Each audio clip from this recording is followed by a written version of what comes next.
시청자 여러분 안녕하십니까? VOA 뉴스투데이 시작합니다.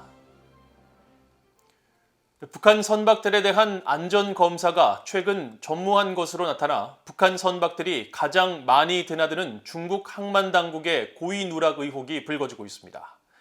북한 선박들의 운항이 지난해부터 속속 재개됐지만 매년 고질적인 안전 문제를 지적받아온 북한 선박들이 대거 검사를 피해가고 있는 겁니다. 첫 소식 함지하 기자가 전해드립니다.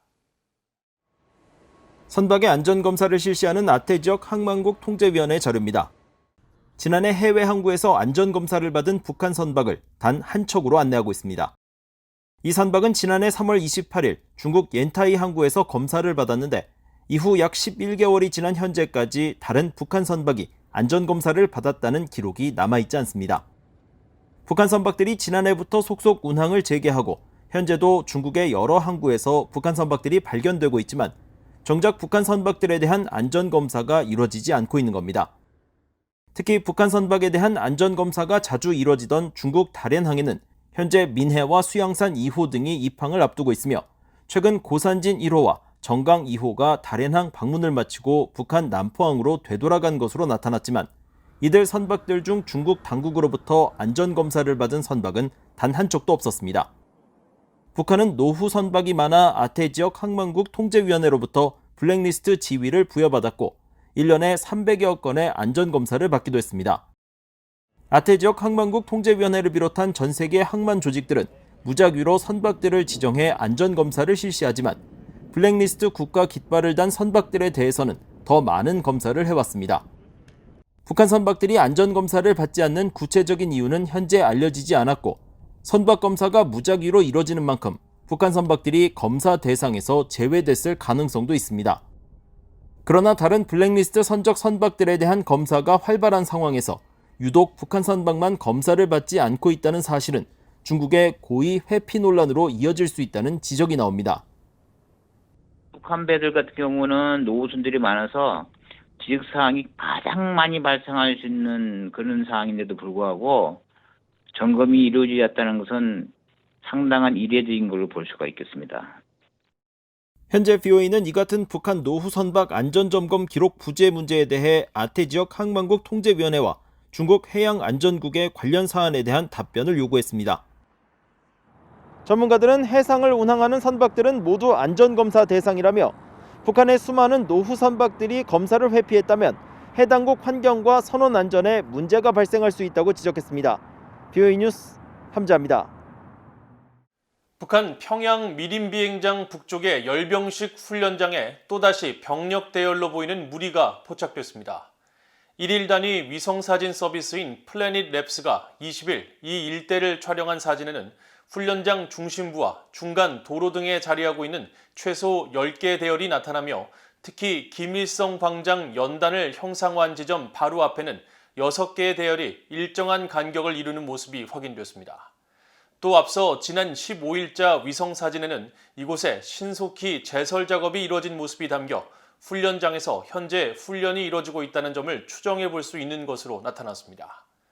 북한은 지난달 노동당 정치국 회의에서 지난 16일 있었던 김정일 생일 80주년과 4월 중순 김일성 생일 110주년 행사 준비를 논의했다고 밝혀 김정일 생일을 열병식 없이 보낸 북한이 김일성 생일 110주년에는 이를 기념한 열병식을 개최할지 주목됩니다.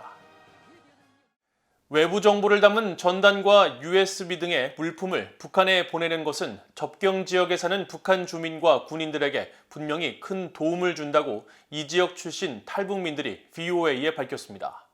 한국을 방문 중인 UN 북한인권특별보고관이 전단 효과에 의문을 제기한 데 대한 반응인데 탈북민들은 다만 정치적으로 민감한 내용은 역효과를 초래할 수 있어 자제가 필요하다고 지적했습니다. 김영권 기자가 보도합니다. 한국을 방문 중인 토마스 오에아 퀸타나 유엔 북한인권 특별보고관은 지난 19일 남북 접경 지역인 철원에서 지역 주민들을 만나 대북 전단에 관한 의견을 들었습니다. 한국 언론들은 퀸타나 보고관이 이 자리에서 북한 주민들의 표현의 자유, 정보의 자유가 전혀 존중받지 못하는 건 심각한 문제라고 지적하면서도 북한 주민들이 전단을 통해 외부 정보를 접하는 데 도움이 되는지는 모르겠다고 말했다고 전했습니다. 하지만 접경 지역에서 살다가 한국으로 망명한 탈북민 다수의 생각은 달랐습니다. 지난 2011년 자신 등 일가족 9명과 탈북 후 한국에서 사업을 하면서 유튜브 채널 김영철 컴프레샤를 운영하고 있는 해주 출신의 김영철 씨는 21일 VOA에 자신은 대북 전단과 물품으로 큰 도움을 받았다면서 남북한 격차가 너무 커 남한 사회와 역사를 알기 쉽게 전해주는 외부 정보가 향후 북한의 개방 후유증을 줄이고 통일 비용을 낮추는 데 큰 도움이 될 것이라고 밝혔습니다. 그게 대단하거든요. 영향이. 이게 무시 못하는 거예요. 이게 유엔에서 말하는 뭐 인권이라든가 인식이라든가 이런 거를 조금 좀 발전시키고 좀 질 좋게 하는 데는 그거만한 뭐 이 수단이 없다고 보거든요. 이 문화적으로 이거를 하면은 이게 어떤 면에서는 뭐 우리 정부가 바라는 평화라든가 통일이라든가 이런 면에서는 부작용을 제일 최소화할 수 있는 수단이라고 저는 생각을 하고 있거든요.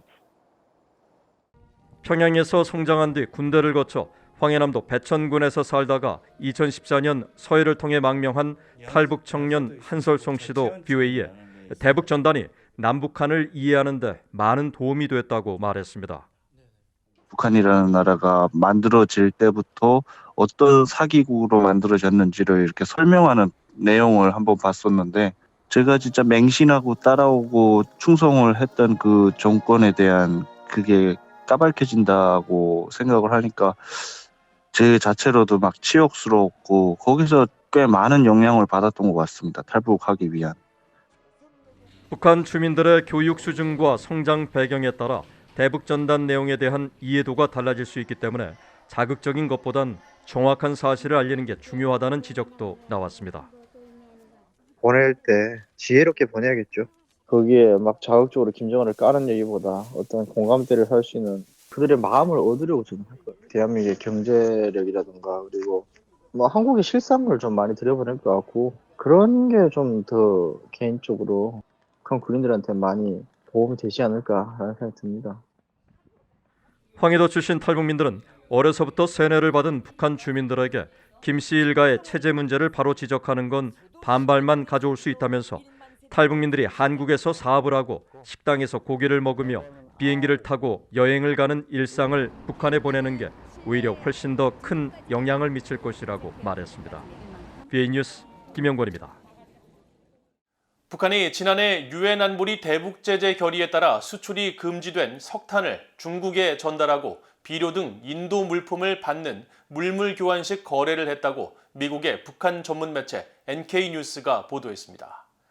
NK뉴스는 21일 유엔 안보리 대북제재위원회 전문가 패널 보고서를 인용해 북한이 2020년 9월부터 지난해 10월 사이 모두 10여 차례에 걸쳐 불법적으로 중국에 석탄을 수출했다고 익명의 유엔 회원국이 밝혔다고 전했습니다. 이에 대해 중국 외교부는 지난해 3월부터 10월 사이 최소 9척의 북한 선박이 중국이 지원하는 비료와 농약 등 인도주의 물품을 싣고 중국 옌타이항을 출항했다고 설명하면서도 북한이 석탄을 싣고 중국항에 입항했다는 것은 사실이 아니라고 유엔 대북제재위 측에 밝힌 것으로 전해졌습니다.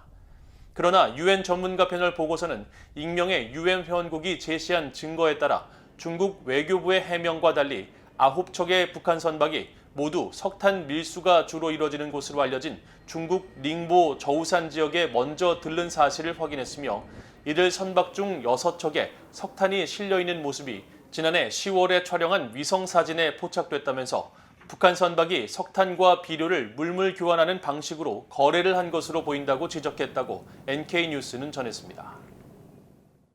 한국 내 북한 인권단체인 북한인권정보센터 NKDB가 21일 북한의 유엔 지속가능 발전 목표 이행 감시를 위한 북한 SDG 데이터 포털 사이트를 출범하고 유엔의 지속가능 발전 목표와 관련한 북한 당국의 공식 발표 내용과 전문가들의 관련 연구를 비롯해 탈북민들의 증언 등을 공개했습니다.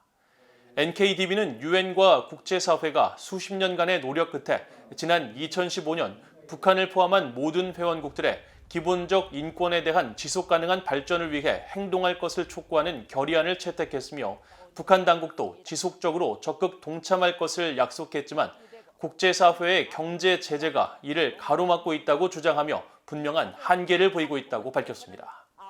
그러면서 인류의 보편적 사회 문제와 환경, 기후변화, 경제 문제 등 지속 가능한 발전을 위한 북한의 이행 여부를 지속적으로 감시 분석하고 지원을 통해 북한 주민들의 인권과 실질적 삶의 질 개선에 기여하기 위해 해당 사이트를 출범하게 됐다면서 이 사이트를 통해 유엔의 지속 가능 발전 목표를 매개로 북한의 인권을 증진하고자 하는 각국 정부와 민간 단체가 북한 내 취약계층의 목소리를 접할 수 있기를 바란다고 밝혔습니다.